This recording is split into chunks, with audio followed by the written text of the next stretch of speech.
Hearts. Deep in your hearts. Deep in our hearts and our souls. Here we go. What's his name? Lacerta? Lacerta. Lacerta. Lacerta. Who finds his way here into top 8 of XenoSaga 14. Coming up against Utopian Ray. Definitely one of the better, if the best Rosas to do it. Not the best Rosa in New York, because, you know, obviously we have the Buzz who lives here. But Utopian Ray.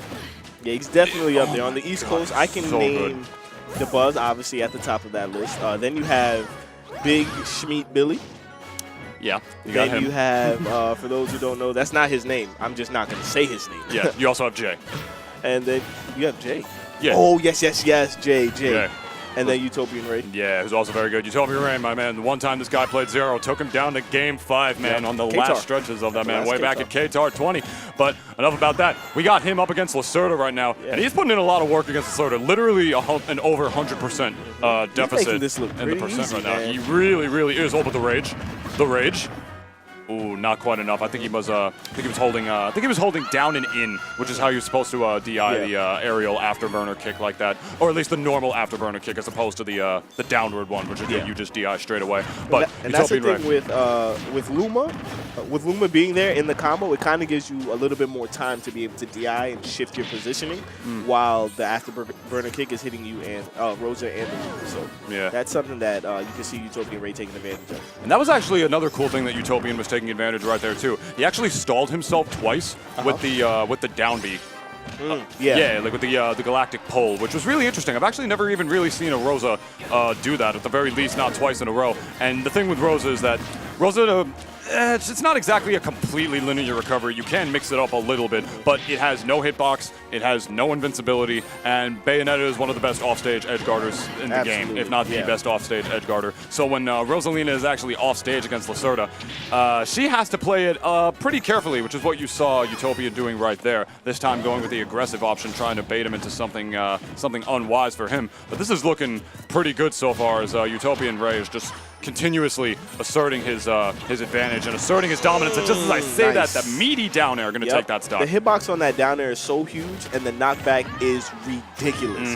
Very similar to Cloud's up B. Of course. Up B2, the second part of it.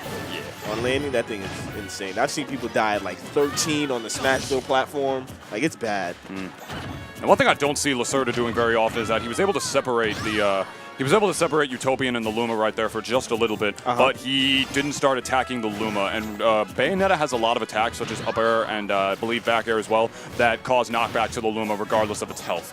So he wasn't doing that. He just kind of went for Utopian again, and then Utopian just called the Luma back and hit him. He's not exactly, you know, like taking care of the star when he's actually separating the two of them. And if you don't do that, you're going to get up smashed by the star, and you're going to lose your stock for it. I was just getting ready to say, Utopian Ray is probably the best person I've seen, him and Light, at punishing people who short hop too much. Literally, when you're sitting at this percent, if Utopian Ray's looking at you, he's probably waiting for you to short hop. It's definitely part of why he bodies me so hard. And he's probably going to body you for it. Oh, yeah. And just like that, but like he wasn't getting rid of that Luma when he had the chances, man, or at the very least just tacking on a little more damage to it. And you gotta do that, man. That's rule number 1 of fighting a Rosalina, or at least at the very least a Rosalina as good as Utopian Ray. You know, you take care of that star, you've taken away a top tier. Yep. Rosalina herself is not a top tier. At all. Rosalina and Luma is a top tier. And I'm sure you all know that at this point, but apparently Lacerta has another strategy. He's having a little bit of trouble with that. A little bit of troubles. He has another thing on his agenda instead. Okay. Maybe he knows something we don't, such as roof combos. I was just going to say, this is bad because Luma was on the other side of the stage. So it didn't give Utopian Ray a lot of like time or gaps to be able to DI, and he was way too high to survive that. Lacerta definitely knew that, man. He definitely knew that the Luma was too far away to be able to come back and do anything that quick. Yeah, I casted all of dubs with Koopa. The amount of times that Utopian Ray, Bruh, that's not how you beat Ray. It's a cliche thing to say, but that was an incredibly unfortunate SD, especially when you get such an early lead on Utopian. But like I lost track. Oh, again? Oh my God, dude! I casted all of dubs. The amount of times that he has died, that Utopian Ray today has died at 40 and 50 to Bayonetta roof combos is insane. What? Because he had to play against Chag like twice in like doubles. Yeah. Oh my God, it was crazy. Yeah, Chad definitely good at. I've seen Chad play a lot because I would look up Captain Levi videos back when I played Roy a lot. But yeah. Stuck between a Rosa and a hard place. Rosa being pretty floaty. That DI has to be really good. Floaty and tall, and the weight, man. That's just, dude. A Bayonetta just sees that that's who they go against, that that's who they have to fight. They're like, oh. And, yes. And the thing is, Bayonetta's pretty tall, and Rosa's taller than Bayonetta. Bayo is one of the tallest characters in the game. I think she might low-key be the tall. I think I might be wrong about that. I don't know, but she's incredibly tall nonetheless. Bowser? DK? I actually don't know, but whatever. Bowser's standing straight up now. He might be the tallest. Maybe.